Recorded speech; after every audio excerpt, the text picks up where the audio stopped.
নমস্কার, আমি দেবাংশু ভট্টাচার্য। আর এই মুহূর্তের সবচেয়ে বড় ব্রেকিং নিউজ হলো সুইস ব্যাংকে ভারতীয়দের টাকা 50% বৃদ্ধি পেয়েছে।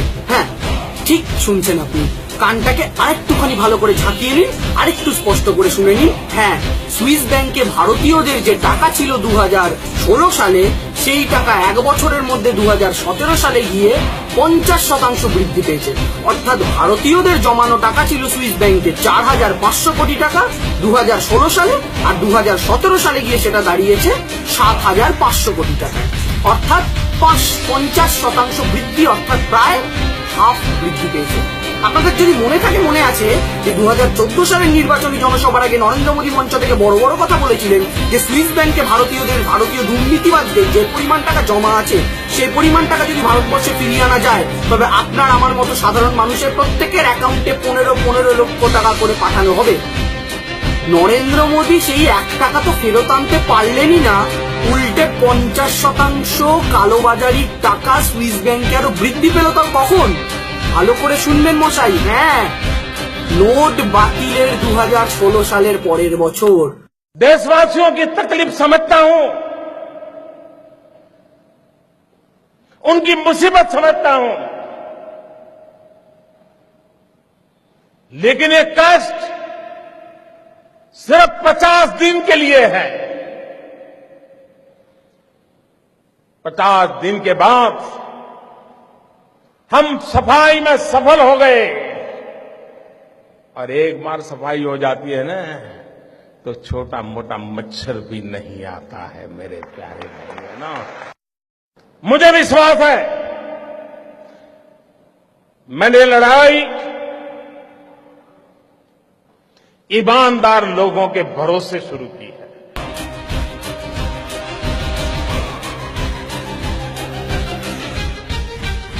অর্থাৎ 2016 সালের নভেম্বরে নোট বাতিল হয়েছে, 2017 রিপোর্ট বেরিয়েছে, দেখা গেছে ওই নোট বাতিলের 1 বছরের মধ্যে 50% বৃদ্ধি পেয়েছে সুইস ব্যাংকের অ্যাকাউন্টের টাকা। 4,500 কোটিটা বেড়ে হয়ে গেছে 7,500 কোটি। এবার ভেবে দেখুন, আপনি আমি লাইন লাগিয়ে দিনের পর দিন অফিস ছুটি করে, অফিস কামাই করে, বৃদ্ধ মা বাবা থেকে শুরু করে প্রত্যেকে, একা বৃদ্ধা প্রত্যেকে লাইন লাগিয়ে টাকা এক্সচেঞ্জ করালো, তাদের নিজের টাকা জমালো। প্রত্যেকে মনে মনে একবারের জন্য হলেও ভাবলাম দেশের স্বার্থে কাজ করছি। আজকে 2016 থেকে 2018 2 বছরের মাথায় দাঁড়িয়ে আমরা নিজেদের প্রশ্ন করি, সত্যি আমরা নোট বাতিলে কি পেলাম? দেশের জিডিপি কমে গেল, জিনিসপত্রের দাম বেড়ে গেল, গ্যাসের দাম বেড়ে গেল, পেট্রোল ডিজেলের দাম বেড়ে গেল, অথচ একজনও দুর্নীতিবাজকে আমরা দেখলাম না জেলের মধ্যে যেতে। তারপরে আজকে এসে আমরা খবর পাচ্ছি যে সুইস ব্যাংকের টাকা নোট বাতিলের পরে 50% বেড়ে গেছে। হ্যাঁ দাদা, এই আপনাদের পাশে দেখতে পাচ্ছেন এই রিপোর্টের স্ক্রিনশট আমি আপনাদের দেখাচ্ছি। 50% টাকা।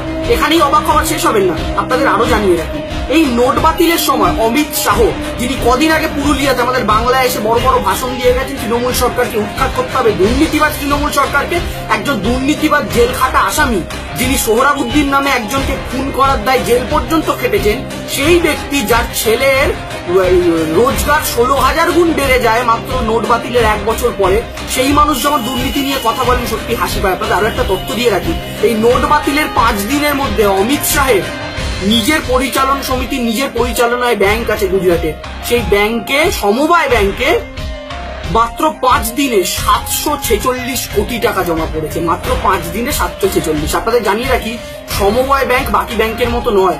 এই সমবায় ব্যাংকে 10 থেকে 20 কোটি টাকা ট্রানজাকশন মানে বিরাট ব্যাপার।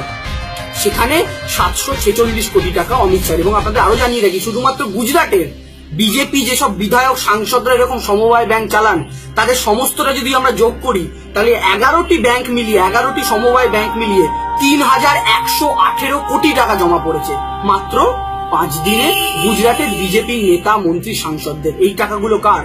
নরেন্দ্র মোদী সবার বিরুদ্ধে বড় বড় কথা বলেন, নোট বাতিল করে তিনি নাকি দুর্নীতি শেষ করে দেবেন।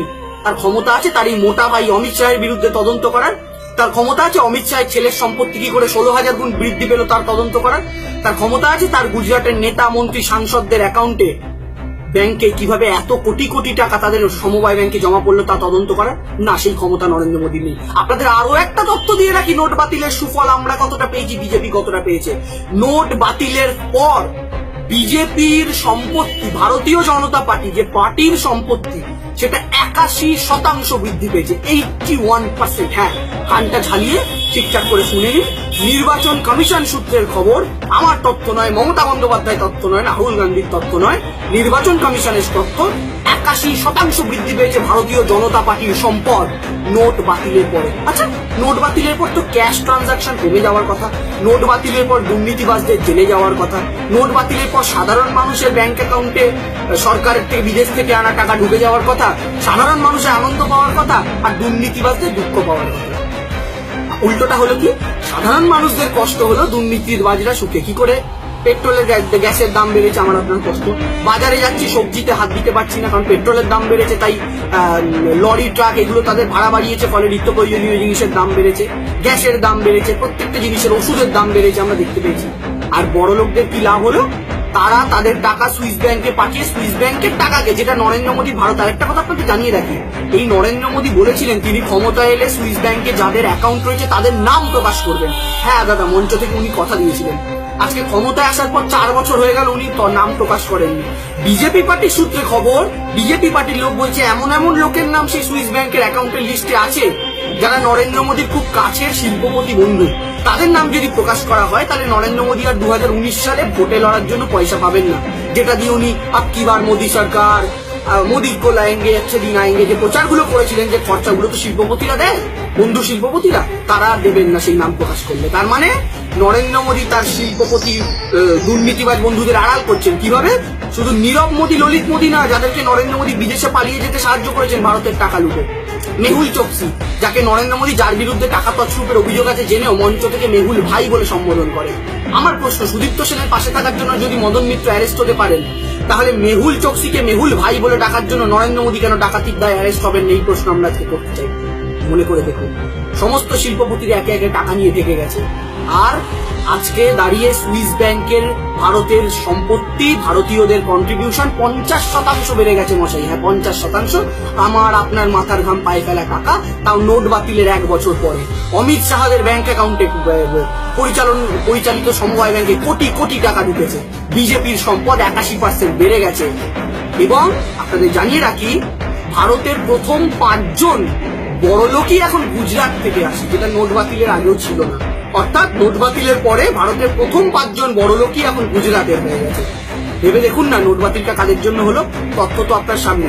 আর কতদিন এই বিজেপির দেওয়া ধর্মের মুখোশ পরে, হিন্দু না মুসলিম, হিন্দু না মুসলিম, এই মুখোশ পরে সত্যটাকে আড়াল করবেন? দাদা, আপনাকে তো চুষে খাচ্ছে এরা, আপনার পরিবারটাকে ধ্বংস করে দিচ্ছে, আপনার সমাজকে ধ্বংস করে দিচ্ছে, আপনার ছোট্ট ছোট্ট ফুটফুটে সন্তানদের ভবিষ্যৎটাকে এরা ধ্বংস করে দিচ্ছে।